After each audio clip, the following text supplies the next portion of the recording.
علامہ اقبال نے کہا زبان سے کہہ بھی دیا لا الہ تو کیا ہوا حاصل، دل و نگاہ جو مسلمان نہیں تو کچھ بھی نہیں۔ بھائی آپ اپنے دل سے اور اپنے نگاہ سے بھی پوچھیں، وہ بھی اللہ کو ایک مانتے ہیں یا نہیں؟ اور سچ پوچھیں، یہ دل اور نگاہ کے سارے رولے ہیں، اور اس دل اور نگاہ کا علاج خانقاہیں کیا کرتی تھی، صوفیاء کیا کرتے تھے، عرفاء کیا کرتے تھے، جو خانقاہیں آج دھرتی پہ ناپید ہو چکی ہیں، جو آج کارخانوں میں تبدیل ہو چکی ہیں، وہ وہاں اپنے پاس آنے والے مبتدئین کی نگاہوں کی طہارت کا اہتمام بھی کرتے تھے اور دل کی طہارت کا اہتمام بھی کرتے تھے۔ کیوں؟ وجہ یہ ہے کہ آنکھ دیکھ کے چیزوں کو کس کے مماثل لے جائے اور کس کے بارے میں کہاں انسان کو پہنچا دے، ممکن ہے زبان کو خبر بھی نہ ہو، کیونکہ آنکھ کا کنیکشن زبان کے ساتھ نہیں ہے، اس کا کنیکشن دل کے ساتھ ہے، اور دل میں انسان کون سا بت بٹھا لے اور کس بت کی پوجا کرے۔ اور آج میرے معاشرے میں اس سوشل میڈیا کے بعد دوستان محترم اب بت بڑھ گئے ہیں، اب یعنی بتوں کی خفیہ پوجا کے سورسز بڑھ گئے ہیں، اور نئی نسل کتنی تیزی سے ان بتوں کی پجاری بن رہی ہے، اس کا اندازہ نہیں لگایا جا سکتا۔ اب آج ہمارا ٹاپک نہیں، آگے کبھی ابھی یاد رہا، مضمون کبھی آیا تو ایک طرف دیکھیں، ہم نے ایک حدیث ضرور پڑھی سنی ہوئی ہے، بخاری کی حدیث ہے کہ حضور علیہ السلام نے فرمایا انی لا اخفا علیکم ان تشرکوا بعدی، کہ مجھے تم پہ کوئی خوف نہیں ہے کہ میرے بعد شرک پلٹ کر آئے گا، مگر اسی پیغمبر اکرم نے قرب قیامت میں شرک واپس جن قبیلوں میں آئے گا ان کا بھی نام بتایا، جس طریقے سے آئے گا اس کی ڈیٹیل بھی بتائی، اور اس وقت قرب قیامت کی وہ علامتیں ظاہر ہو چکی ہیں، لہذا اب شرک کا دوبارہ پلٹ کے آنا یہ ناممکن نہیں رہا۔ لیکن کیونکہ اس وقت مضمون ہم ادھر نہیں لے کے جانا چاہتے، میں نے اشارتاً آپ کو بتا دیا۔ تو ایک تو ان مضامین میں جب اللہ نے ہر کائنات میں چیز کو جوڑے سے بنانے کی بات کی تو اس سے یہ تھا کہ میری وحدت کو کسی کثرت کے ساتھ مکس نہیں ہونے دینا، میں نے ہر چیز کا جوڑا بنا دیا، اگر کسی کا جوڑا نہیں تو بنانے والے نے اپنے میل ملاپ اور اپنی اس بے نیازی کی شان جیسا کوئی کائنات میں نہیں بنایا۔ اب آپ دیکھیے تھوڑا کائنات میں غور و فکر کیجیے، اللہ تعالیٰ نے زمین بنائی تو اس کا جوڑا آسمان کی شکل میں بنایا، 7 زمینیں بنائی تو 7 ہی آسمان کریٹ کی، اور ان کے اندر بھی نظام ایسا رکھا تھا کہ ہمیں سمجھ میں آ جائے کہ جوڑا ہے۔ جیسے دیکھیے مرد میاں اور بیوی ایک جوڑا ہوتا ہے، ان سے بچے پیدا ہوتے ہیں۔ اب آپ ذرا زمین اور آسمان کو دیکھیے، بارش آسمان کی طرف سے اوپر سے برسائی، اور قرآن میں بہت سی آیات میں ہیں کہ من السماء ماء، یہ آسمان سے پانی آ رہا ہے جی۔ اب پانی قطرہ لیکوڈ کا یہ کہاں سے؟ آسمان کی طرف سے آیا، اور زمین نے اس کو اپنی گود کے اندر لے لیا اور جذب ہو گیا، اور جہاں جہاں پانی جذب ہوتا چلا جاتا ہے وہاں سے کھیتیاں اگتی چلی جاتی ہیں، تو کھیتیاں زمین کی اولاد بنا دی، اور زمین کا لفظ مؤنث ہے، آسمان مذکر ہے، تاکہ انسان سمجھ سکے کہ یہ جوڑا ہے۔ پھر دن، اس کا جوڑا رات کی شکل میں بنایا، صبح بنائی تو جوڑا شام کی شکل میں بنایا۔ اس طریقے سے پھر آپ کائنات میں دیکھیے اللہ کریم کی ذات نے اگر ایسڈ بنایا، ایسڈ، تو اس کے مقابلے میں اس کے جوڑے کا بیس بھی بنایا، یعنی تیزاب، اور اس کے مقابلے میں اساس۔ اس سے آگے چلیں، مزید کیمسٹری میں چلے جائیں، اللہ پاک نے اگر کہیں پر کیمیکل ریاکشنز ہوتے ہیں نا تو پہلے اینائنز اور کیٹائنز بنتے ہیں، پازیٹیو آئن اور نیگیٹو آئن، تو جب تک پازیٹیو کا نیگیٹو نہ ہو، نیگیٹو کا جوڑا پازیٹیو کی شکل میں نہ ہو، کائنات میں کوئی کیمیکل ریاکشن ہو ہی نہیں سکتا، وہاں پہ بھی جوڑا ہے ہر چیز کا۔ پھر اللہ نے ایٹم بنایا، بڑی بنیادی چیز، کیمسٹری کی بیسک چیز۔ تو اب ایٹم میں اللہ پاک نے پروٹون رکھا، پازیٹیو چارج، کسی ایٹم میں جتنے پروٹون پازیٹیو ہوں گے ایگزیکٹلی اتنے نیگیٹو چارج پر مشتمل الیکٹران ہوتے ہیں، تاکہ جوڑے پورے ہو جائیں۔ پھر اگر اللہ نے چارج پارٹیکل ایٹم میں رکھا، صرف چارج پارٹیکل، تو اب اس کا جوڑا ہونا چاہیے کوئی نیوٹرل پارٹیکل، تو اللہ پاک نے چارج پارٹیکل کے ساتھ جوڑا نیوٹرل کا بنانے کے لیے اس میں نیوٹرون کو بھی رکھ دیا۔ یعنی یہ سمجھا رہا ہوں کہ جوڑا اللہ نے کس حد تک، یہ تقسیم جب سائنس جتنی باریکیوں میں جا رہی ہے ہر سطح پہ جوڑا نظر آتا ہے، حتیٰ کہ آپ کی الیکٹریسٹی چل رہی ہے، الیکٹریکل انجینئرنگ، اس میں آ جائیں اس میں بھی اگر پوزیٹو آپ کے پاس وائر موجود ہے تو جب تک نیگیٹو نہیں ہوگی، جوڑا مکمل نہیں ہوگا، یہ بلب روشن نہیں ہوگا۔ تو ہر جگہ پہ اللہ نے دیکھے جوڑا، دو تاریں ضروری ہیں۔ آؤ دوستان محترم، اگر یہ میں نے چند مثالیں دی، ہزاروں مثالیں اس کی موجود ہیں، اگر یہ آپ کی سمجھ میں آ گئیں اور قرآن نے جس بات کی تصدیق کر دی وہ تو سمجھنا ہی سمجھنا ہے کہ کائنات میں کوئی چیز بغیر جوڑے کے نہیں ہے۔ یہ مضامین اس لیے بھی بیان کر رہا ہوں کہ نئی نسلیں، ہم سب کی، میری آپ کی، وہ سائنسز پڑھ رہی ہیں، اور اگلی جنریشن جو تیار ہو کے ہماری معاشرے میں آنے والی ہے، اس میں شاید ہی کوئی بچہ ہوگا جس نے، بچی ہوگی جس نے سائنس نہ پڑھی ہوئی ہو۔ ان کے ذہنوں کی خوراک آج ہم اگر معاشرے میں تیار کر کے دیں گے، اس قرآن سے ریلیٹ کر کے، ان کو سمجھ آئے گا کہ یہ سائنس کوئی نئی چیز نہیں ہے، ورنہ وہ اس کو مذہب کی کتاب سمجھ کے آؤٹ ڈیٹڈ اس کو کہہ دیں گے۔ اور ہمارے ہاں کیونکہ ممبروں پر، محرابوں پہ بیٹھ کے صرف وہ مذہبی کانٹینٹ ہی کیونکہ بیان کیا جاتا ہے، تو عموماً یہ تصور پیدا ہو گیا ہے عام لوگوں میں جیسے یہ صرف مذہبی کتاب ہے۔ یہ مذہبی نہیں، یہ دینی کتاب ہے، اور مذہب دین کا ایک چھوٹا سا جزو ہے، کل نہیں ہے۔ آئیے دوستان محترم، اللہ پاک کہہ رہا ہے ہر چیز جوڑا جوڑا بنائی۔ اب یہ انسان ہے، ہر بندہ غور کرے، اس انسان میں بھی اللہ پاک نے ایک اس کا ظاہر بنایا، ایک اس کا باطن بنایا، اور کائنات میں ہر چیز کا ایک ظاہر ہے، ایک باطن ہے۔ یہ بھی جوڑا ہے، ظاہر کا جوڑا باطن کے ساتھ، باطن کا جوڑا ظاہر کے ساتھ۔ اب کائنات میں ہر ذی روح کو اللہ نے ایک جسم دیا، کسی کو مرئی جسم دیا، کسی کو غیر مرئی دیا، مگر ہے تو روح۔ جیسے اللہ نے کائنات میں، اب ایک اور بڑا دلچسپ جملہ بول دوں، وضاحت کا میرے پاس آج وقت نہیں ہے، میں وضاحت میں نہیں جاؤں گا۔ ہمارے بچوں کو سائنس میں میٹر پڑھایا جاتا ہے، مادہ، فزکس کی بنیاد مادے پر، کیمسٹری بات کرتی ہے مادے پر، باٹنی زوالوجی بات کرتی ہے میٹر کے اوپر۔ باٹنی دیکھیں نا، باٹنی کہتی ہے کہ ہر پودا بھی کائنات میں جوڑے کی شکل میں ہے، ہر بیج جوڑے کی شکل میں ہے۔ آپ کسی پھول کو نکالیں نا، اگر کسی درخت کے، کسی فصل کے، تو اس کے اندر ایک سٹیمن ہوتا ہے اور ایک اوویول ہوتا ہے۔ سٹیمن اس کا میل پارٹ ہے، اوویول اس کا فیمیل پارٹ ہے۔ یہ دونوں آپس میں فیوژن کرتے ہیں تو تب اگلا بیج اس قابل ہوتا ہے کہ اس سے نئی فصل پیدا ہو سکے۔ وہاں پہ بھی جوڑا موجود ہے۔ ہر چیز کا پھر ایک ظاہر ہے، ایک باطن ہے۔ اور یہاں ایک جملہ یاد رکھنا کہ ہر چیز کی حقیقت اور اصل ظاہر نہیں ہے، حقیقت باطن ہے، اور ظاہر اس کے جوڑے کے طور پہ صرف بنایا۔ اب جو سائنس ہے نا، وہ صرف مادے پہ بات کرتی ہے، ظاہر پہ بات کرتی ہے، جو نظر آتا ہے، جس کو چھوا جا سکتا ہے، وہ سائنس کے ٹاپک میں آتا ہے۔ جو چیز نظر ہی نہیں آتی، اب عالم جنات ہے، ہمیں نظر نہیں آتا، کیا سائنسز کا کوئی ڈپارٹمنٹ دنیا میں جنات کے متعلق ہے؟ نہیں ملے گا، کیونکہ وہ غیر مرئی جسم ان کا بھی ہے، وجود ان کا بھی ہے، مگر کیونکہ اس آنکھ سے دیکھا نہیں جا سکتا، اس پہ ان کی کوئی ریسرچ نہیں ہے، اسی سائنس کو وہ مانیں گے نہیں جن بھی ہوتے ہیں۔ اگر ہمارا تو ایمان ہے کہ جنات ہوتے ہیں، تو سائنس ظاہر پہ بات کرتی ہے، سائنس مادے پہ بات کرتی ہے، اور مادے کو انگلش میں کہتے ہیں میٹر۔ بھائی بہت توجہ رکھیے گا، میٹر۔ اب قرآن مجید کہتا ہے کہ کوئی چیز اللہ پاک فرماتا ہے کہ خلق نہ ازواج، ہر چیز جوڑے کی شکل میں بنائی، ہر چیز جوڑے کی شکل میں بنائی۔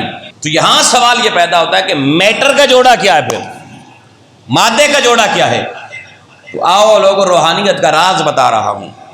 مادے کا جوڑا، میٹر کا جوڑا اینٹی میٹر کی شکل میں ہوگا، اینٹی میٹر۔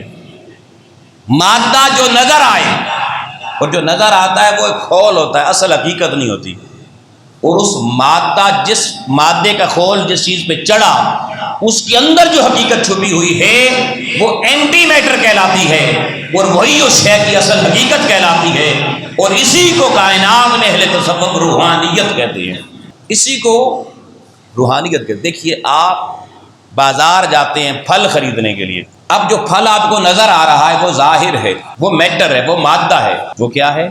مادہ، اور اس کے اندر ایک اس کی روح ہے، اس کے اندر ایک اینٹی میٹر ہے۔ اب اینٹی میٹر کیا ہے اس کے اندر؟ اس کا ذائقہ، اس کی لذت، اس کا کھٹا میٹھا پن۔ اب اگر پھل میں ایک ذائقہ ہی نہ ہو، یہ لذت ہی نہ ہو، تو پھل کسی کام کا ہے؟ ظاہر موجود ہے، آپ کھائیں گے؟ نہیں کھائیں گے۔ وہ جو اس کے اندر ذائقہ ہے، جو ہمارے کھانے میں لذت پیدا کرتا ہے اور ہم تب کھاتے ہیں، اگر وہ ذائقہ اٹھ جائے، وہ اس کی حقیقت نکل جائے، تو وہ پھل کسی قسم کا نہیں ہے، ہمارے کسی کام کا نہیں ہے۔ تو ہم سبزی بھی وہی کھاتے ہیں، پھل بھی وہی کھاتے ہیں، اناج بھی وہی کھاتے ہیں جس کے اندر اس کی حقیقت ذائقہ موجود ہوتا ہے۔ اس سے پتہ چلا کہ ہمیں تلاش ہر چیز میں اس کی اصل کی ہوتی ہے، اور ہم اپنے کھانوں میں، اپنے ظاہر کی خوراک میں بھی بظاہر مادہ لے رہے ہوتے ہیں، لیکن مادے میں بھی تلاش ہمیں اس حقیقت کی ضرور ہوتی ہے جو نظر نہیں آ رہی ہوتی۔ تو دیکھیے ہر چیز کا ظاہر بھی ہے، باطن بھی ہے۔ تو دوستان محترم، جب یہ بات کلیئر ہو گئی سائنسز کی بنیاد پر کہ ہر چیز کا ظاہر ہے، ہر چیز کا باطن ہے، تو پھر یہ بات بہت آسان ہو گئی کہ ہم میں سے کوئی شخص بھی ایسا نہیں ہے جس کے پاس ظاہر اور باطن دونوں چیزیں موجود نہ ہوں۔ ہمارے اس ظاہر کو جسم انسانی کہتے ہیں، اور اس کی حقیقت، اس جسم انسانی کی حقیقت جو باطن کی صورت میں ہے، اس کو روح انسانی کہا جاتا ہے، اسے روح انسانی کہا جاتا ہے۔ اب دوستان محترم، ظاہر ہمارا کہاں سے آیا؟ مٹی سے، زمین سے۔ ہر انسان کا ظاہری وجود کس چیز کا بنا ہوا ہے؟ عالم خاک کا بنا ہوا ہے۔ تو اس وجود کی جتنی ضرورتیں ہیں وہ بھی اس مٹی سے آتی ہیں۔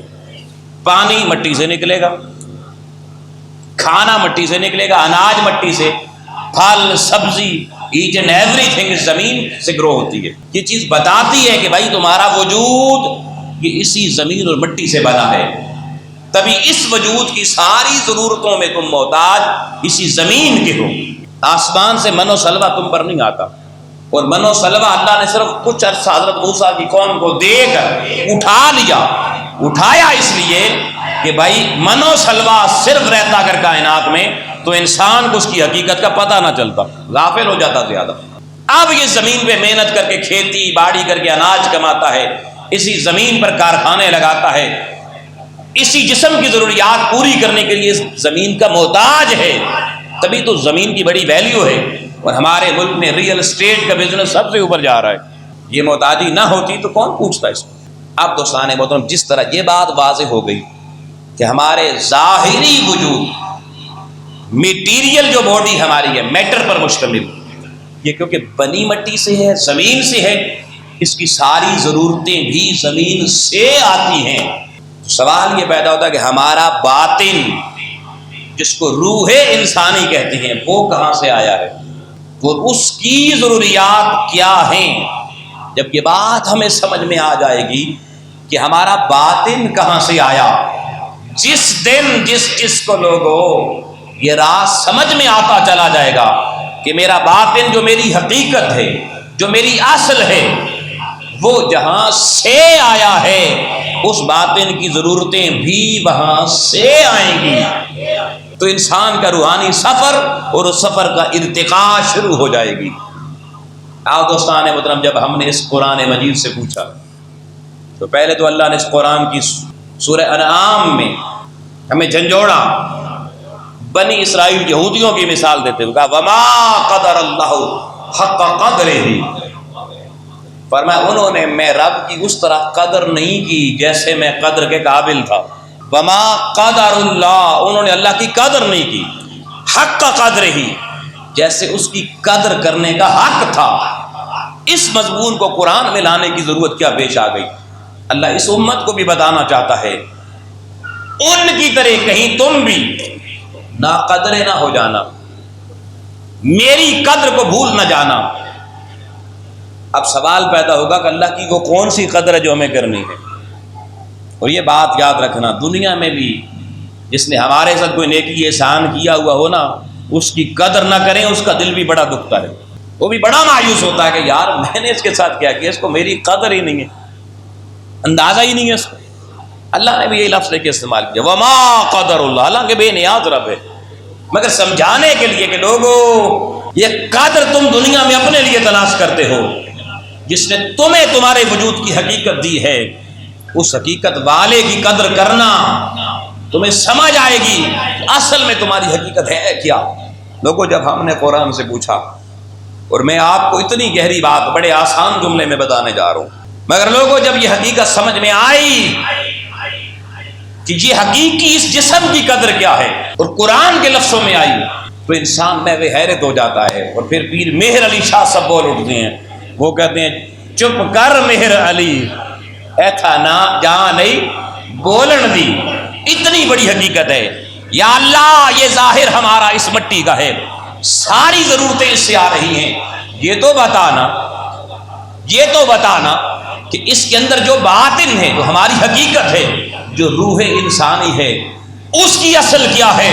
لوگوں قرآن میں اللہ نے اعلان کر کے بتایا وَنَفَخْتُ، صیغہ واحد کا استعمال کیا، ہر بندے کو مخاطب کر کے کہا کہ میں نے تمہارے اندر پھونک دی ہے تمہاری حقیقت۔ مولا وہ حقیقت کیا ہے؟ فرمایا وَنَفَخْتُ فِيهِ مِن رُوحِي، میں نے تمہارے اندر کسی اور چیز کی روح نہیں، میں نے اپنی حقیقت کی روح تمہارے جسم کے اندر اتار دی ہے،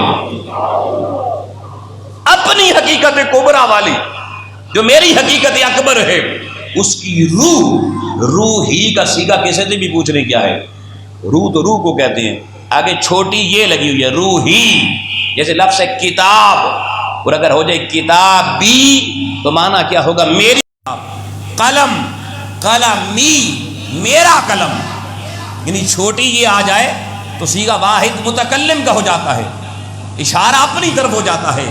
آؤ لوگوں، انسان کی حقیقت برباد کرتے ہوئے اللہ رب العالمین نے اس ظاہر کے اندر جو باطن چھپا ہوا ہے اس حقیقت سے پردہ اٹھایا تو فرمایا وَنَفَخْتُ فِيهِ مِن رُوحِي، میں نے اس انسان کے اندر روح کی صورت میں کوئی اور چیز نہیں ڈالی، روح ہی اپنی حقیقت کا نور انسان کو عطا فرما دیا ہے۔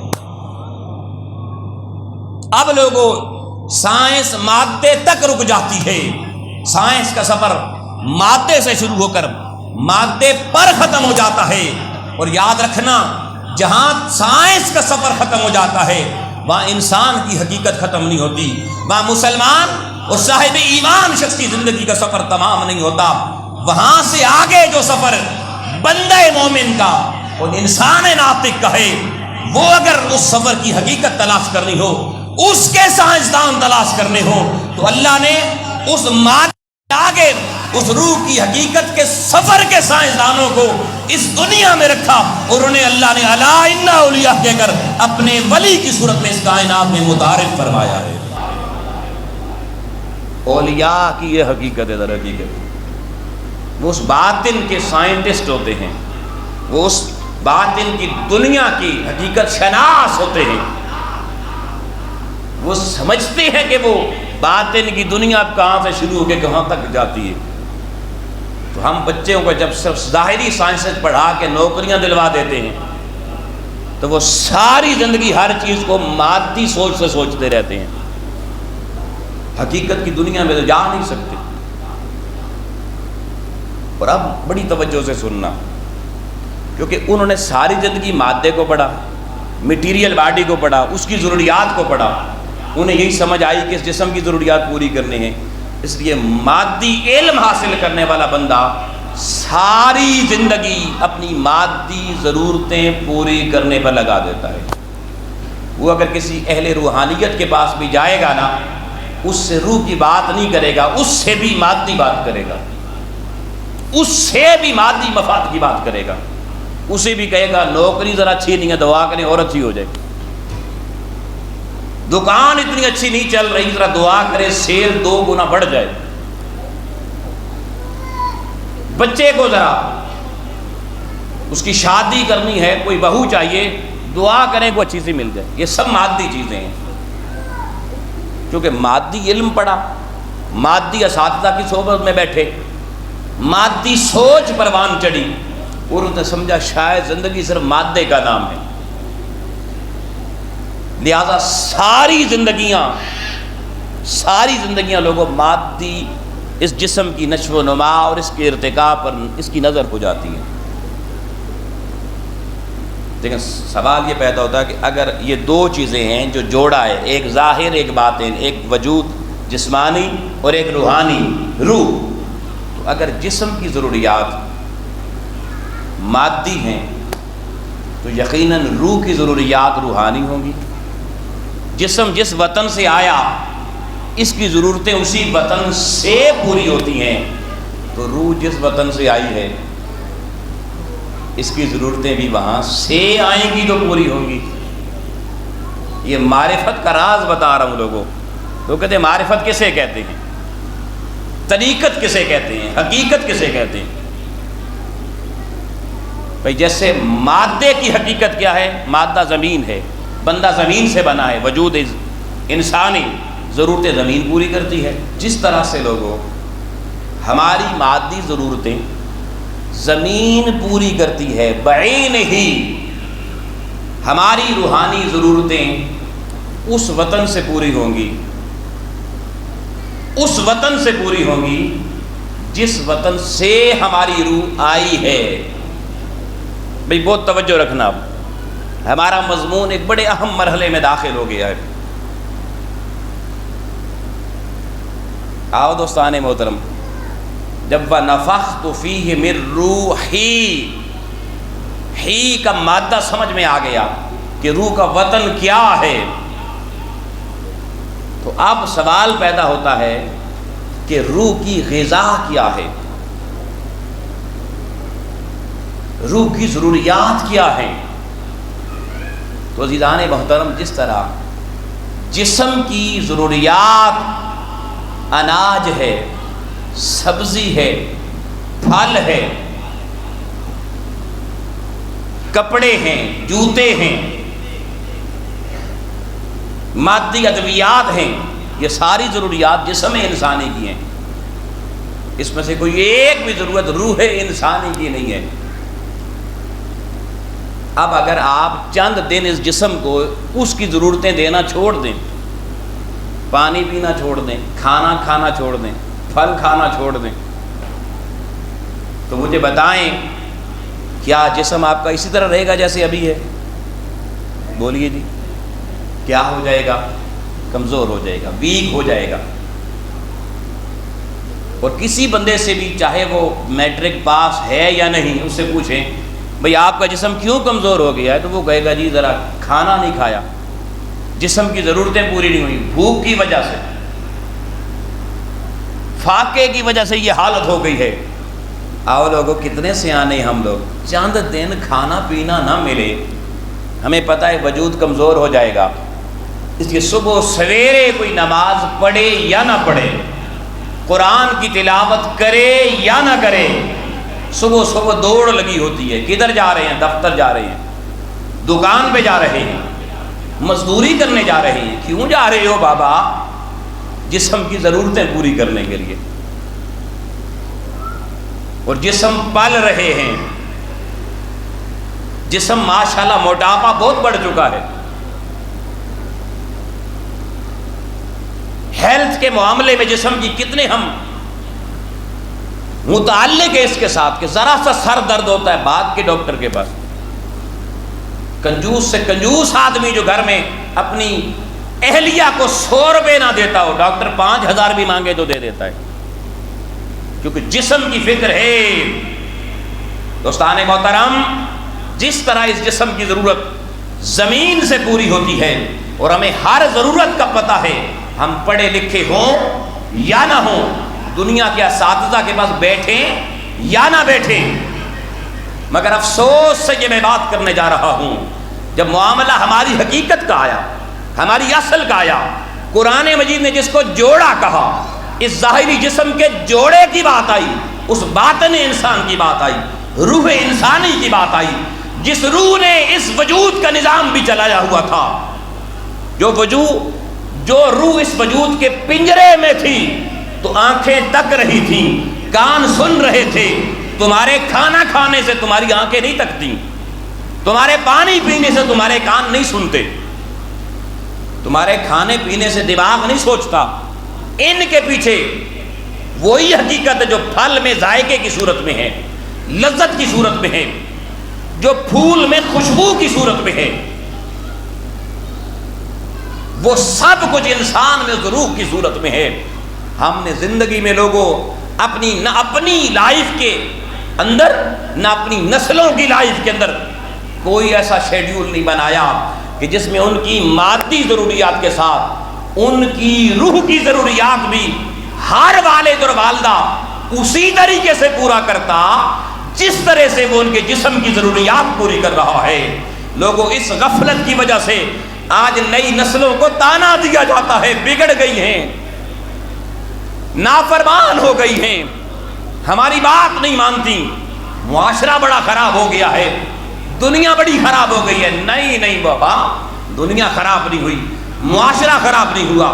خرابی کی اصل وجہ بتا رہا ہوں کہ انسان نے جس طرح اپنی مادی ضرورتوں کو بڑھاتا چلا گیا اور 24 گھنٹے کی زندگی مادی ضرورتوں کے گرد گھوم رہی ہے، اسی انسان نے اپنی روح کے ساتھ یہ ظلم کیا کہ اب اس روح کی روحانی ضرورتیں نہ کسی سے پوچھیں، نہ تلاش کی، نہ اس کے لیے وقت نکالا، نہ اس پہ محنت کی۔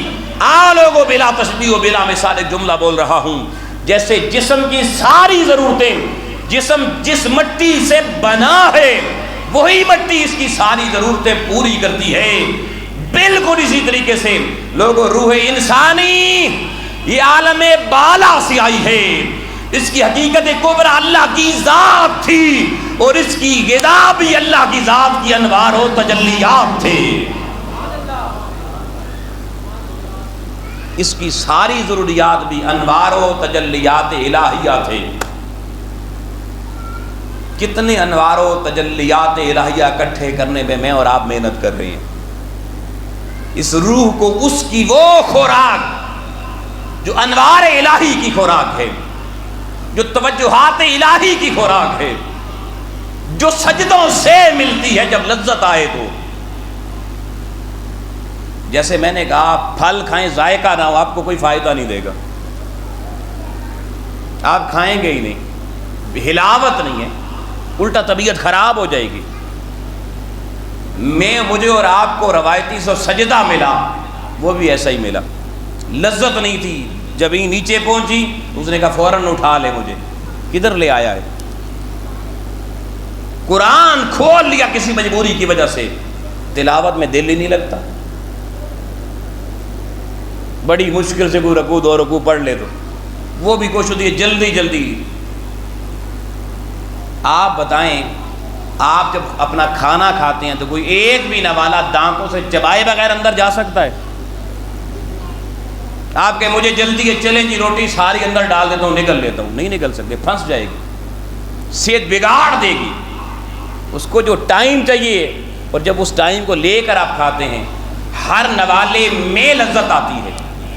آپ ایک آئس کریم لے لیں، آئس کریم سے ہر چمچ اٹھائیں منہ میں ڈالیں، ہر چمچ میں آپ کو نئی لذت ملتی ہے، اس لیے بار بار کھانے کا دل کرتا ہے، کیونکہ ہم نے ساری زندگی جسم کی ضروریات کو سمجھ لیا اور ان لذتوں کو بھی سمجھ لیا، لہذا ہمیں ہر نوالے میں لذت آتی ہے، اور جس دن لذت نہ آئے گھر والوں کی سختی آ جاتی ہے۔ آج تو اس کی پکایا جی، اور پھر ایسے ایسے لفظ بولتے ہیں کہ اللہ معاف کرے۔ دوستان محترم، لوگ اکثر مجھ سے پوچھتے ہیں حضرت بتائیے نماز میں دل نہیں لگتا، مرشد نے کہا تو تھا 100 دفعہ کلمہ پڑھنا، مگر کیا کریں جی ادھر دل مائل نہیں ہوتا۔ یہ بابا اسی طریقے سے ہے کہ جیسے تجھے جس دن کھانا صحیح پکا ہوا نہیں ہوتا، لذت نہیں آتی، اٹھا کے برتن پھینک دیے جاتے ہیں، دور کر دیے جاتے ہیں، آج کھاواں گے نہیں جی چھٹی کر لوں گے۔ تو جب روح کی غذا کو سمجھا نہیں، اس کی حقیقت کو جانا نہیں، اس کا ذائقہ ملا نہیں، تو جب روح کو اس کی غذا کا ذائقہ نہیں ملا، اس نے بھی ریجیکٹ کر دی چیز، دل نہیں لگا۔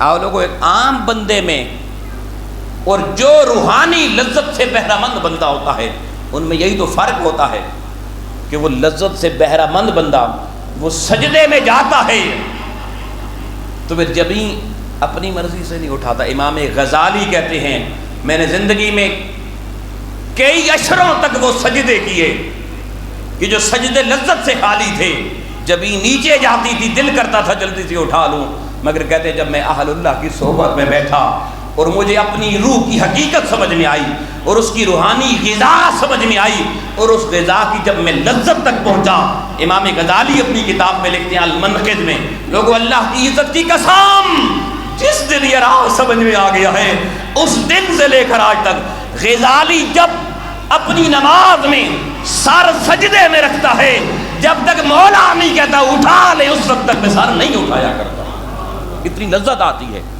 پھر کہتے ہیں میں قعدے میں بیٹھتا ہوں، السلام علیکم ایھا النبی کہہ کے میری زبان رک جاتی ہے سرکار کی بارگاہ سے جب تک جواب نہیں آ جاتا غزالی کی زبان اگلا جملہ پڑھتی ہی نہیں ہے۔ یہ ہے لذت، انہیں ہر سجدے میں لذت، ہر رکوع میں لذت، ہر قیام میں لذت، ہر قعدے میں لذت، اور ہم ان سب سے محروم۔ وجہ یہ ہے کہ ہم نے جو روحانی کام کیا وہ بھی مادی سمجھ کے کیا۔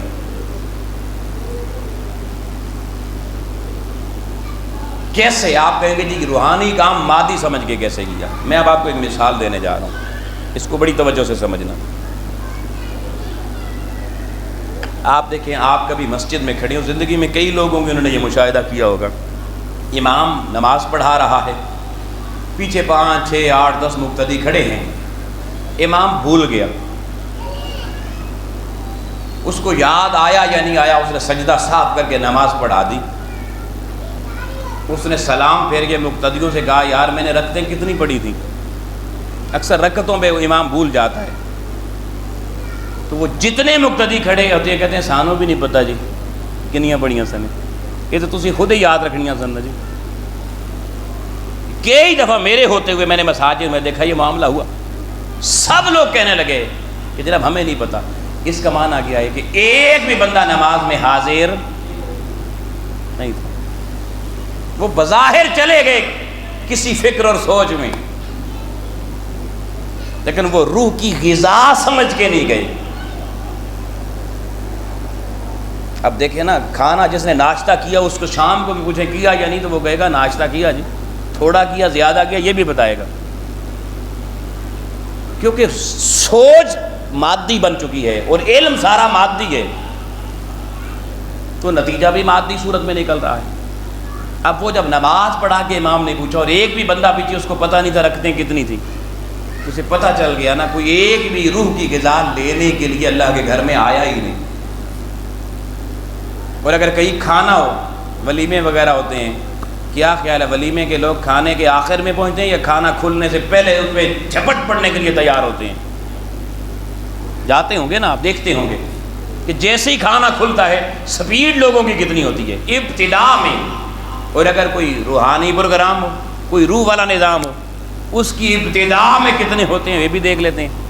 آپ دیکھیں نا، جہاں مادی خوراک مل رہی ہو وہاں اپنی رفتار دیکھیں کتنی ہے، وقت کی کتنی پابندی ہے، اور نظر بیٹھ کے ادھر کہاں پر ہوتی ہے، اور جیسے ہی ذرا سا پتہ چلتا ہے کھل گیا کھانا چھپٹ پڑتے ہیں، اور اکثر لوگوں کے کپڑے بھی دوسرے کے خراب کر دیتے ہیں اتنی جلدی، حالانکہ کھانا بھاگ کے کہیں نہیں جانا، ادھر ہی رہنا ہے اور ہر ایک کو ملنا ہے، جنہوں نے بلایا ہے وہ کھلا کے بھیجیں گے، لیکن صبر نہیں ہو رہا، مادی ضروریات کا اتنا خیال، مگر لوگوں وہی بندہ اس کو کسی روحانی پروگرام کی دعوت دے دے کہتا حالاں بڑا ٹائم ہے۔ اس روحانی کھانا جیسے ہی کھلتا ہے تلاوت کلام مجید سے کھلتا ہے، جہاں پہ بھی کوئی دینی روحانی محفل ہوتی ہے اس روحانی روح کا کھانا کھلنا ہوتا ہے تو اللہ کے کلام سے کھلتا ہے۔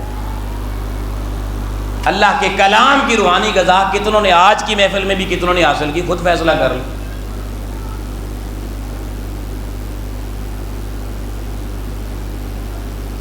یعنی یہ ہماری حقیقت ہے، اس وقت جو ہماری پوزیشن ہے وہ میں نے آپ کے سامنے رکھ دیا۔ لوگ یہ میں اس لیے بیان کر رہا ہوں کہ دیکھیں ہم نے ایک وہ زمانہ بھی دیکھا جب یہ اتنی محافل نہیں ہوتی تھی، یہ اتنی شب بیداریاں پروگرام بہت کم ہوتے تھے، اور جو ہوتا تھا سال میں پھر پوری رات کا ہوتا تھا، عشاء سے لے کر فجر تک، اور لوگ ساری رات بیٹھتے تھے، ساری رات۔ صرف میں کمپیریٹیو سٹڈی دے رہا ہوں مادے کی۔ اللہ نے کہا میں نے جوڑے بنائے، جوڑے میں سے ایک چیز کا احساس ہے جو حقیقت نہیں ہے، جو نقل ہے، جسم نقل ہے، اس کی اصل اس کی روح ہے، کیونکہ یہ نقل کام نہیں کرتی اس روح کے بغیر۔ روح اکیلی بھی ہو پرواز کرتی ہے، لیکن جسم اکیلا رہ جائے، اس کا جوڑا اس میں سے جدا ہو جائے، اس کی پرواز ختم ہو جاتی ہے۔ تو عزیزان محترم، جب یہ نقطہ سمجھ میں آ گیا کہ ہماری حقیقت ہماری روح ہے، اور روح کی غذا عالم بالا سے آنی ہے، انوار و تجلیات کی صورت میں آنی ہے، اس کے لیے لوگوں اللہ کا ذکر، جس کو قرآن میں قلیلہ سے نہیں کہا گیا۔ بھئی دنیا کی نعمتوں کی، مادے کی بات اللہ نے کی تو ساتھ لفظ استعمال کیا وَإِن تَعُدُّوا نِعْمَتَ اللَّهِ، اگر گنتی کرنا چاہو اللہ کی نعمتوں کو تو ایک طرف کہا نہیں گن سکتے، مگر اکثر مقامات پہ اس کے لیے قلیلہ کا لفظ استعمال کیا کہ یہ ہیں قلیل، تمہاری نظر میں زیادہ ہیں، گن نہیں کرتے مگر ہیں بہت تھوڑی۔ حضور علیہ السلام کو دیا قول، آقا انہیں بتا دیجئے، حبیب انہیں بتا دیجئے، متاع الدنیا قلیل، دنیا کی نعمتیں تھوڑی سی ہیں۔ مگر لوگوں جب بات آئی ان انوار و تجلیات بالا کی جو ہماری روح کی ضرورت تھی، تو مولا روح کی غذا کتنی چاہیے؟ قلیل؟ اس نے کہا نہیں، مادی غذا قلیل چاہیے، گزارا ہو جائے گا۔ لیکن جب روحانی غذا کی بات آئی تو اللہ نے قرآن میں پلٹ پلٹ کے کہا وَاذْكُرُوا اللَّهَ كَثِيرًا، فرمایا اب اللہ کا ذکر تمہاری روحانی غذا ہے، فرمایا یہ قلیل نہیں چلے گا، یہ قلیل سودا تمہاری روح کی خوراک پوری نہیں کرے گا، جس کو زیادہ کھلاؤ گے یہ فربے ہو جائے گا، موٹا ہو جائے گا، بیماریاں پیدا کر دے گا، چلنا پھرنا دوڑنا بھاگنا مشکل ہو جائے گا، شوگر ہو جائے گی، بلڈ پریشر ہو جائے گا، دل کی نالیاں بند ہو جائیں گی۔ قلیل پہ رکھو گے نظام صحیح چلے گا۔ مگر آؤ قرآن بتا رہا ہے جب اپنی حقیقت، اپنے باطن اور اپنی روح کی غذا کی طرف آنا ہے تو فرمایا وَاذْكُرُوا اللَّهَ كَثِيرًا لَعَلَّكُمْ تُفْلِحُونَ، اس کی غذا کثرت سے دینا تب کامیاب ہوگے، تب کامیاب ہوگے۔ تو جو چیز اللہ نے کثیر مانگی، ایمان سے بتائیے ہم قلیل کے درجے پر بھی پہنچے یا نہیں؟ اس میں ہم قلیل تک بھی نہیں پہنچے۔ اور جس چیز ایمان اللہ پاک نے قلیل کی، صبح بندہ نکلتا ہے یار، دکاندار ہے دکان بند نہیں کرتا، شاید کو گاہک آ جائے، 10 منٹ نماز کے لیے بھی نہیں نکالتا۔ دفتر والا، بینک والا، صبح سے لے کر دوپہر میں بینک والے 1 گھنٹہ باہر لائن لگی ہوئی ہے دھوپ میں، ہم نے کھانا کھانا ہے جی، وقفہ ہو گیا۔ ان سے پوچھو بھائی جان کبھی نماز کا بھی وقفہ کیا؟ اس کی ضرورت ہی نہیں۔ لوگوں ہم قلیل میں کثیر کی طرف چلے گئے، اور جو چیز کثیر چاہیے تھی اس میں قلیل والا سودا بھی آج سچ پوچھے ہمارے حصے میں نہیں ہے۔ اس مضمون کو یہاں روک کر صرف 2 بڑی اہم باتیں خدمت میں پیش کر کے آج اس مضمون کو ہم یہاں روک دیں گے، کیونکہ ان 2 باتوں سے آپ کے ذہنوں کے بہت سے سوالات، ان کے جوابات آپ کو مل جائیں گے۔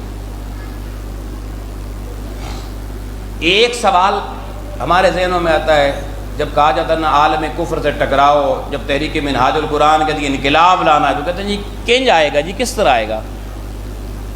ہم تھوڑے سے مٹھی پر کمزور، ہتھیار ہمارے پاس نہیں، تو قلیل کثیر سے کیسے ٹکرائیں گے؟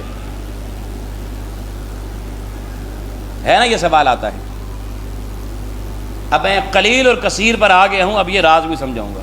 اور ایک آتا ہے مصروفیات، وقت نہیں ہے جی، جب جس چیز کی دعوت دو وہ جی وقت نہیں ملا، معذرت خواہ ہوں جی، کیوں نہیں وقت ملا؟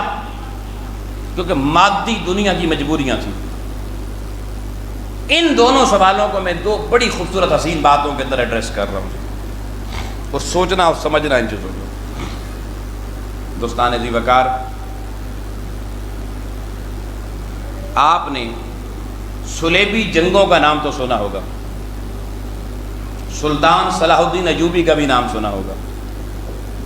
جب سلطان صلاح الدین ایوبی عالم کفر اور عالم عیسائیت سے ٹکرا رہا تھا تو عالم عیسائیت نے ایک میٹنگ کی۔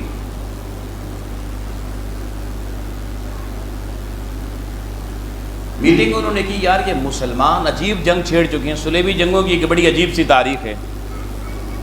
انہوں نے فیصلہ کیا ساری عیسائی فوجوں کو اکٹھا کرو اور عالم کفر کی ساری فوجیں مل کر ان مسلمانوں پر حملہ کرو ان کی تعداد ہمارے مقابلے میں ان کی فوج کی بہت کم ہے، ان کے پاس جنگی ساز و سامان بھی بہت کم ہے، تو ہم بڑا حملہ کریں گے، انہیں دھرتی سے مٹا دیں گے۔ اور اس وقت صلیبی جنگ کے بعد مسلمانوں کے پاس بحری بیڑے بھی نہیں تھے، اور عیسائی جو طاقت تھی اس کے پاس بحری بیڑے تھے۔ تو اچانک عیسائی ریاست نے اعلان کیا کہ ہماری پوری فوج اجتماعی طور پر مسلمانوں سے لڑے گی، اور اس کے ساتھ اس کی بیک اپ پہ انہوں نے کہا ہم نے سمندر کے لیے بحری بیڑا تیار کر دیا ہے۔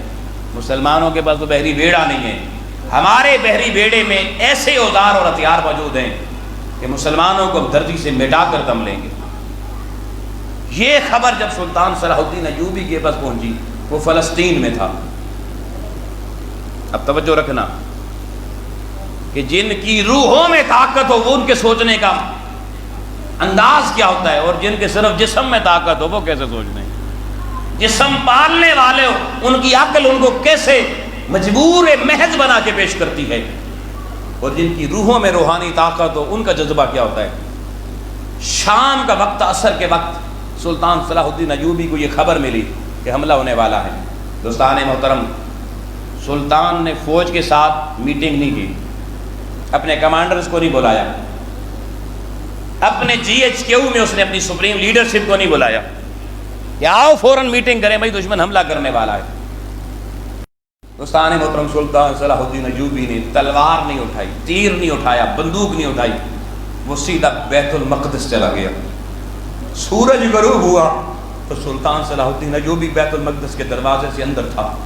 مغرب کی نماز پڑھ کر لوگوں، سلطان صلاح الدین ایوبی اللہ کی بارگاہ میں کبھی قیام میں کھڑا تھا، کبھی رکوع میں کھڑا تھا، کبھی سجدے میں تھا۔ عشاء پڑی پھر یہی حال رہا، رات گزرتی چلی گئی۔ مسلمانوں کا سپریم کمانڈر بیت المقدس میں اللہ کی حضوری میں مسجد اقصی میں کبھی سجدے میں سر رکھ کے رو رہا ہے، کبھی رکوع میں جھک کے رو رہا ہے۔ وَاذْكُرُوا اللَّهَ قِيَامًا وَقُعُودًا وَعَلَىٰ جُنُوبِهِمْ، اللہ نے شرط رکھی ہے 3 حالتوں میں میرا ذکر کرنا ہے، کھڑے ہو کر، بیٹھ کر اور لیٹ کر۔ ساری رات اس نے ہر حال میں اللہ کا ذکر کیا۔ سحری کا وقت ہو گیا، بیت المقدس کو ہاتھ لگا کے رو لگا، مولا وہ جنگ بعد میں تیری حضوری سے اس نے حضوری جنگ کا پہلے لینے آیا ہوں، اگر تیری طاقت ہمارے ساتھ ہوئی تو ہم سے بڑا کائنات میں کوئی طاقتور نہیں۔ تیری طاقت کا اسلحہ ہمارے بازوؤں میں آ گیا تو دنیا کا ہر اسلحہ ہمارے سامنے زیر ہے۔ لوگوں، فجر کی نماز پڑھ کے سورج طلوع ہوا، سلطان صلاح الدین ایوبی بیت المقدس سے باہر نکلا، گلی میں دیکھا اس دور کے بہت بڑے ولی اللہ جا رہے تھے۔ جب اللہ کے ولی کو گلی میں دیکھا، تیزی سے قدم اٹھائے، ان کے پاس پہنچ کے انہیں ادب سے سلام کیا جھک کے۔ انہوں نے پوچھا، سنا بھائی، اب بظاہر تعارف نہیں تھا ان ولی اللہ سے ان کا، بحری بیڑا بھی ان کا آ رہا ہے اور آج یا کل یہ جنگ شروع ہو جانی ہے، تو حضور آپ بھی اللہ پاک سے دعا کریں، آپ کوئی بزرگ آدمی ہیں، کہ اللہ ہماری مدد و نصرت فرمائے۔ اللہ کے ولیوں سے دعائیں کروا رہا ہے، اہل اللہ سے مدد لے رہا ہے۔ وہ صاحب نظر ولی تھے، تاریخ میں لکھا ہے۔ انہوں نے سلطان کے جو چہرے کو دیکھا، اور لوگوں رات کو اللہ کی حضوری میں اس کی مناجات نے اس کے دل اور چہرے میں جو نور پیدا کیا تھا، وہ جو روح کی غذا ضرورت ہوتی ہے، اس نے ساری رات اپنی روح کو وہ جو غذائے معرفت و انوارات الہیہ کھلائی تھی، اس اہل نظر نے اس کو دیکھا، مسکرا کے کہنے لگے، مجھ سے کیا دعا کرواتے ہو، میں تو اس کا بندہ ہوں، تم ساری رات بندوں کے پیدا کرنے والے کے ساتھ جو جڑے رہے ہو، آؤ تمہاری رات کے آنسوؤں نے ان عیسائیوں کا بحری بیڑا ڈبو دیا ہے۔ فرمایا جو رات کو تم نے گریا اللہ کی حضوری میں کیا، جو مناجات خالق کی بارگاہ میں پیش کی ہے، اے سلطان تیری مناجات نے کافروں کا بیڑا سمندر میں ڈبو دیا ہے۔ تاریخ نے لکھا، سلطان پلٹ کے آیا، اگلی شام یہ اطلاع ملی کہ وہ عیسائیوں کا بیڑا بحری جس پہ ان کو بڑا غرور تھا، وہ پچھلی رات کے پچھلے پہر میں اچانک سمندر کی لہروں کی نظر ہو کے ڈوب گیا۔ کوئی طاقت اہل ایمان تمہاری ایمان کی طاقت سے بڑی نہیں ہے۔ کب؟ جب تمہارے دل کے کنیکشن اللہ کی ذات سے جڑے ہوئے ہوں گے، جب تمہاری روحوں کے اندر روحانی غذا انوارات و تجلیات الہیہ کی بھری ہوئی ہوگی، پھر دنیا میں اہل ایمان ہر چیز پہ حاوی اور بھاری ہوں گے۔ اور اللہ نے قرآن میں یہ وعدہ کیا ہوا ہے، وَلَا تَهِنُوا وَلَا تَحْزَنُوا، خبردار سست نہ پڑنا، ہمت نہ ہارنا، اور غم اور ملال کا شکار نہ ہونا۔ انتم الاعلون ان کنتم مؤمنین، اگر ایمان کی دولت، ایمان کی حرارت تمہارے وجود میں ہوگی تو کائنات کی جتنی بڑی طاقت تمہارے مقابلے میں آ جائے، غالب تم ہی ہوگے۔ یہ قرآن کا فیصلہ ہے۔ ہمیں کس چیز کا ڈر ہے؟ ڈر اس وقت ہے جب جسم پل رہے ہیں، روحیں کمزور ہو رہی ہیں۔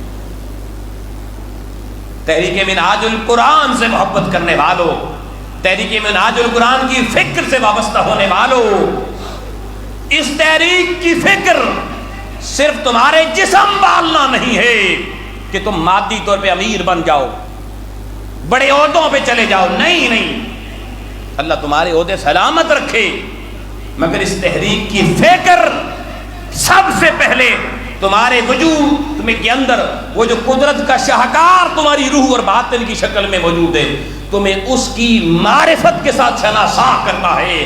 اور جب شناسائی مل جائے پھر اس حقیقت روح کو جان لینے کے بعد جتنا مادی وجود کو پالنے کی فکر ہے، کم از کم اس سے 1% زیادہ اس روحانی وجود کو پالنے کی فکر پیدا ہو جانی چاہیے۔ اور قرآن نے کہا ان فی ذالک لآیات لقوم یتفکرون، یہ نشانیاں اسی کو سمجھ میں آئیں گی جو اہل فکر بن جائے گا۔ میرا اور آپ کا تعلق جس جماعت اور تحریک کے ساتھ ہے وہ پہلے دن سے ہوائی بنیادوں پر یا خلائی بنیادوں پر نہیں بنی لوگوں، وہ پہلے دن سے ایک عظیم اور پختہ فکر کی بنیاد پر بننے والی تحریک منہاج القرآن ہے۔ ایک فکری تحریک ہے۔ اس کی فکر کا ایک ایک جملہ استاد یہ محترم حضور شیخ الاسلام ڈاکٹر محمد طاہر القادری مقدس اللہ العالی نے پہلے لکھا، پھر اس کا سنگ بنیاد رکھا۔ یہاں تو جماعتیں بن جاتی ہیں، 3 سال بعد ان سے پوچھو تمہاری فکر کیا ہے، کہتے ہیں ابھی اس پہ ورکنگ نہیں کی، ابھی اس پہ ورکنگ باقی ہے۔ ایک بامقصد تحریک کے ساتھ جڑے ہو تو پھر ہماری زندگی میں جمود نہیں ہونا چاہیے، تعطل نہیں ہونا چاہیے، اور روحانی دنیا میں ہمیں ڈیفینڈنگ پوزیشن پہ نہیں، اٹیکنگ پوزیشن پر ہونا چاہیے۔ تو ایک سوال کا تو جواب مل گیا کہ ہم کمزور تب اپنے آپ کو سمجھتے ہیں جب ہمارے اندر روحانی کمزوری ہوتی ہے۔ اور دوسرا سوال آپ کا، مصروفیات بہت بڑھ گئی ہیں جی، ٹائم نہیں ہے جی۔ آپ دوستان محترم، اب آپ کو اس سے آگے لے چلتا ہوں۔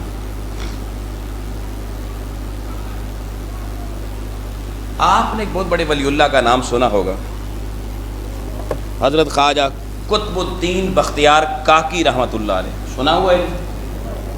یہ حضرت خواجہ خواجگان حضرت خواجہ معین الدین چشتی اجمیری سنجری رضی اللہ تعالیٰ عنہ آپ کے خلیفہ خاص ہیں۔ بہت خوبصورت زندگی، روحانی زندگی گزار کر دنیا سے اب تشریف لے گئے۔ اچانک دہلی کی مساجد میں اعلان ہوا خواجہ بختیار کاکی وصال کر گئے ہیں، اور آپ کی عقیدت مند لاکھوں میں نہیں کروڑوں میں اس وقت تھے۔ پوری سرزمین میں ہندوستان پہ جو لگتا تھا زلزلہ آ گیا، لوگ بے ساختہ چلاتے ہوئے روتے ہوئے گھروں سے نکل آئے، اتنی بڑی شخصیت دنیا سے چلی گئی۔ آپ کے جسد خاکی کو آپ کے گھر سے نکال کر دہلی کے باہر بہت وسیع زمینوں کے میدان میں رکھا گیا، اور کہتے ہیں مخلوق اتنی جنازے میں آئی کہ نظر کی حد ختم ہو جاتی تھی، مخلوق کی حد ختم نہیں ہوتی تھی، ساری دنیا میدان بھرے ہوئے، ہر کوئی رو رہا، ہر کوئی دکھی غم زدہ ہے۔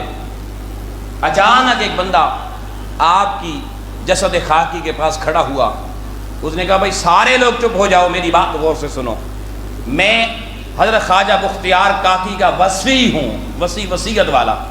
آپ نے آخری وصیتیں مجھے کی تھیں، اور ایک وصیت آپ نے بتائی تھی کہ جنازے کے وقت کرنا، لوگوں کو بتانا، میں وہ وصیت بتانے کے لیے کھڑا ہوا ہوں۔ ساری دنیا خاموش ہو گئی۔ وہ شخص کہنے لگا خواجہ صاحب نے اپنے وصال سے پہلے مجھے یہ وصیت کی تھی کہ میرے جنازے پہ کھڑے ہو کے اعلان کرنا، میرا جنازہ صرف وہ شخص پڑھائے گا جس کے اندر 4 خوبیاں موجود ہوں گی۔ کتنی خوبیاں؟ 4 خوبیاں موجود ہوں گی۔ پہلی خوبی، جس شخص کی زندگی کی ایک بھی نماز تکبیر اولا اس میں نہ رہی ہو۔ میں نے پچھلی گفتگو میں بھی اور آج بھی آپ کو ایک کلو دیا، ابتدا اور نماز کی ابتدا تکبیر اولا، اللہ اکبر جب امام کہتا ہے تو پہلی وصیت دیکھیں روحانی بزرگ کی کیا تھی؟ جنازہ میرا وہ پڑھائے جس کی زندگی کی ایک بھی نماز تکبیر اولا قضا نہ ہوئی ہو۔ یہ پہلی شرط۔ دوسری شرط یہ ہے کہ اس شخص کی زندگی میں کبھی ایک بھی نماز تہجد قضا نہ ہوئی ہو۔ جوانوں، یہ رات کے پچھلے پہر اٹھ کے اللہ کی بارگاہ میں پیش ہونا کتنا اہم ہوتا ہے، یہ میں بھی کنکلوڈ اس پہ کروں گا۔ جس کی ایک بھی نماز تہجد قضا نہ ہوئی ہو۔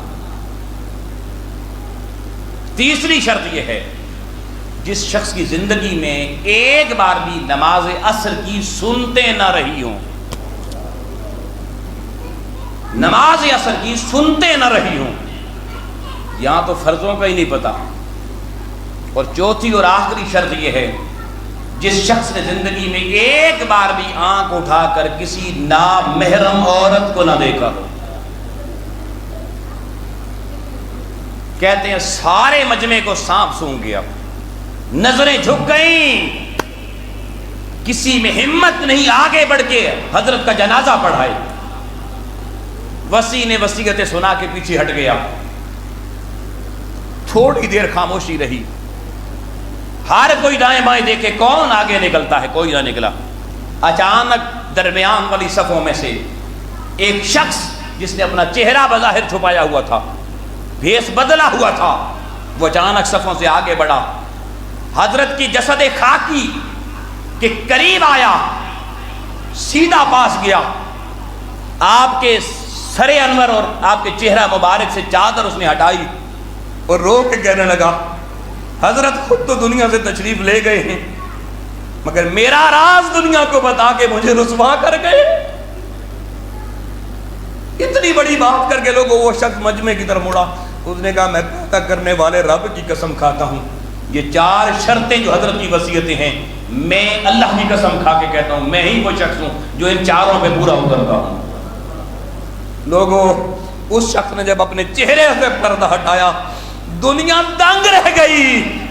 وہ مصروفیات کی بات کر کے دین سے پیچھے ہٹنے والوں، وہ کوئی عام شخص نہیں، وہ اس وقت کا مسلمانوں کا بادشاہ سلطان شمس الدین التمش تھا۔ بادشاہ وقت سلطان شمس الدین التمش تھا۔ مسلمانوں کے تو بادشاہ ایسے گزرے ہیں یار، مجھے بتائیں بادشاہ وقت سے زیادہ بھی کسی کی مصروفیات ہوتی ہیں؟ شاہ وقت سے زیادہ کون مصروف ہو سکتا ہے؟ مگر عصر کی سنتے کبھی نہ رہی لوگوں۔ رات کی ایک رات کی مصروفیات بھی تہجد کے سجدے نہ چھڑوا سکی لوگوں۔ شہنشاہ کی ساری مصروفیات اس سے باجماعت نماز کی تکبیر اولا سے اسے نہ ہٹا سکی لوگوں، اور ساری زندگی حیا کا دامن اتنا اعلیٰ کہ نامحرم عورت پہ کبھی حضرت کی بادشاہ وقت کی ایک دفعہ نگاہ بھی نہ اٹھی. حضرت مختار کاکی رحمت اللہ علیہ کا جنازہ شاہ وقت نے پڑھایا. کیسے اللہ نے ہمیں حکمران دیے تھا؟ بتائیں اس سے زیادہ کیا میری آپ کی مصروفیات ہو سکتی ہیں؟ ان کی سلطنت میں تو کوئی فرق نہ پڑا سجدے کرنے سے، عصر کی سنتیں پڑھنے سے، راتوں کی تہجد پڑھنے سے، تکبیر اولیٰ کے ساتھ نماز پڑھنے سے، اور حیا کا دامن پختگی سے تھام کے رکھنے سے. میری آپ کی کون سی مصروفیات ایسی ہیں جو اس راہ میں حائل ہو جاتی ہیں؟ سب بہانے چھوٹے ہیں لوگوں، اپنے ساتھ دھوکہ ہے. اور حضرت سلطان صلاح الدین ایوبی کی پوری عیسائی فوج سے ٹکرا کے اسے پاش پاش کر دینا، یہ آج کی نوجوان نسل کو پیغام دے رہا ہے. راہ انقلاب مصطفی پہ چلنے والے جوانوں کو یہ پکار آج بھی میرے ایوبی کی سنائی دینی چاہیے کہ تمہاری زندگی کے مسئلے مادہ حل نہیں کر سکتا.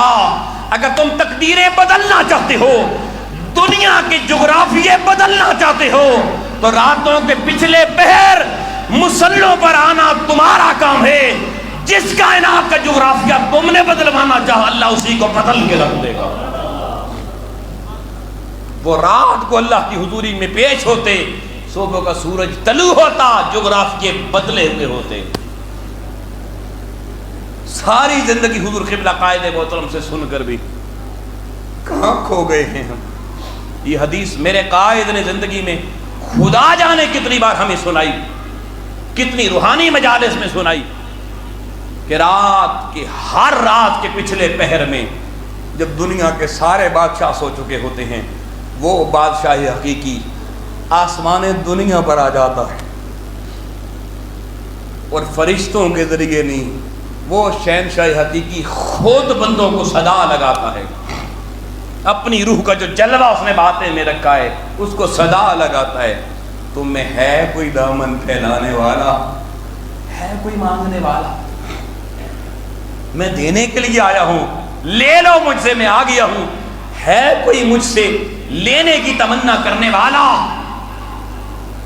اور لوگوں ہمیں تو نیند ہی لذت کی اسی وقت آتی ہے. ساری رات جوان موبائل لے کے بیٹھا رہتا ہے، سحری کے وقت سو جاتا ہے. جب وہ دینے کے لیے اپنی شان الوہیت اور سمادیت کی بلندیوں سے اتر کر عزیزان محترم آسمان دنیا پر آ گیا، یہ وہاں تک نہیں پہنچ سکتے، میں ان کے قریب چلا جاتا ہوں اپنی شان کے لائق، اور آواز ہر رات لگاتا ہے کوئی مانگنے والا؟ مانگ لو یار، میں دینے کے لیے آ گیا ہوں. مگر ہم صبح اٹھ کے اس وقت سوئے ہوتے ہیں، ساری دنیا سے شکوے شروع کر دیتے ہیں، فلانا نہیں دیتا، فلانا نہیں دیتا، فلانا حق کھا گیا، فلانا لوٹ کے لے گیا، ہائے کاروبار کرونا نے خراب کر دیے، جاب چلی گئی، کدھر جائیں؟ میں پوچھتا ہوں کبھی تو کدھر جا؟ تو نے جانا کہاں تھا؟ تو کبھی وہاں گیا؟ تو اپنی سرکاری نوکری کے دفتر میں جب بلاوا آئے پہنچ جاتا ہے، تجھے پیدا کرنے والا اپنا دفتر آسمان دنیا پہ لگا کے تجھے ہر رات کے پچھلے پیر بلاتا ہے. کبھی گیا؟ کبھی اپنے مسائل پیش کیے؟ تو آؤ دوستان محترم، نوجوان محترم، ہمیں تو یہ تحریک کے سپاہیوں کو یہ سبق اوروں کو پڑھانے تھے.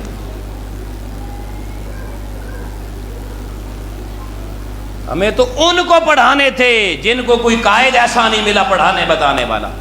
تو آج کی اس شب بیداری میں ذکر سے پہلے میں ہاتھ جوڑ کر آپ کی خدمت میں گزارش کروں گا، دوستان محترم، تحریک کی فکر کو اپنے اندر جاگزی کیجیے. اپنے حصے کی شمع جلانی ہے تو اپنی روح کی طاقت حاصل کیجیے. اس کے لیے سجدے کی سوغاتیں چاہیے، تلاوت قرآن چاہیے، ورنہ وقت ہاتھ سے نکل جائے گا، پھر پچھتاوے کے علاوہ کچھ نہیں بچے گا. تو اس سے پہلے کہ بہت دیر ہو جائے اور ہمیں تب پتہ چلے کہ جب ہماری زندگی کا سورج بھی غروب ہو جائے، اور یہ انقلاب کا سورج جس کے تمنائی تو ہم رہے ہیں، اور ابھی تک شاید تماشائی ہیں کہ خود ہی چڑھ آئے گا اور ہم تماشا دیکھ لیں گے، یہ خود نہیں چڑھنا۔ اس کے لیے وہ سلطان صلاح الدین ایوبی والی اس بات کو ذہن میں رکھنا، اپنی راتیں بسانی ہوگی، دن معیشت کے لیے اور رات کچھ سوئیں اور کچھ اپنی روح کی طاقت کے لیے اس کی حضوری میں جائیں تاکہ روحانی غذا اور خوراک آپ کو ملے۔ اگر یہ راز آپ کو سمجھ میں آ گیا تو دوستان محترم پھر اس شب بیداری کی غرض و غایت پوری ہو جائے گی۔ پھر آپ صرف خود نہیں آئیں گے، پھر یہ جگہ ہماری بہت تھوڑی سی ہے، وہ زیادہ نہیں ہے، تو میں بڑے احترام سے پھر آپ کی خدمت میں گزارش کر رہا ہوں، اس کے لیے محنت کریں، اس سے آپ کو وہ زور بازو ملنا ہے روحانی طور پر، اور آپ کی روح کو وہ طاقت ملنی ہے کہ جس کے بعد آپ کی زندگیوں سے مایوسیوں کے اندھیرے چھٹ جانے ہیں۔ آپ کی سوچ کے اندر اگر کوئی گرد ہے وہ گرد ہٹ جانی ہے، اور میرے قائد کا دیکھا ہوا انقلاب مصطفی کا خواب اس دن شرمندہ تعبیر حقیقت میں ہو جائے گا جس دن ہماری روحوں پہ یہ زنگ اور گرد اتر جائے گی اور ہمارے اندر ایمان کا یہ پودا تناور ہو جائے گا، اور ہم ہر طرح کے حسد، ہر طرح کے بغض اور کینے کی فضاؤں سے نکل کر روحانی طہارت کی لذتوں سے بہرہ مند ہو کر جب میدان عمل میں نکلیں گے، اس دن منزل قریب ہوگی۔ اللہ کی بارگاہ میں دعا ہے، مالک و مولا اس شب بیداری کو ہماری روحوں کی گرد کو اتارنے، تاریکیاں دور کرنے اور اس کی طہارت اور اجلے پن کا اسباب بننے کی ہمارے لیے توفیقات نصیب فرمائے۔ وآخر دعوانا الحمد